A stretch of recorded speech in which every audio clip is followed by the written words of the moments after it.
有法來圖照真好看。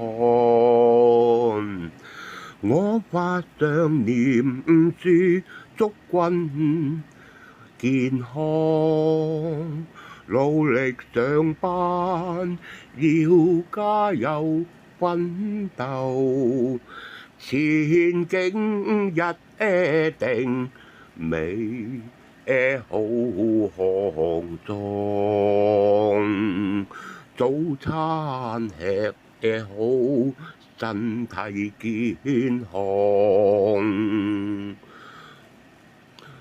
好吃菜自要緊，心情開朗，營養均衡，才快高長大。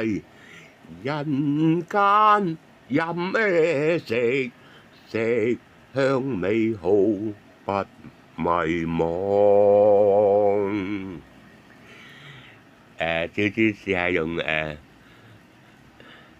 蝶戀花，即係嗰首係廖小篆，即係上世紀嗰個，即係嗰首小曲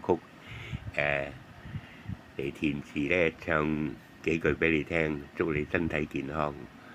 即係人間嘅飲食咧，即係最緊要啱口味嘅。即係如果唔係咧，即係就算好貴啊，即係價錢好貴啊，或者嗰啲食材好好啊，即係未必啱心水嘅，即係即係總之係要要自己啱口味咁就好啦。祝你身體健康，生活愉快，拜拜。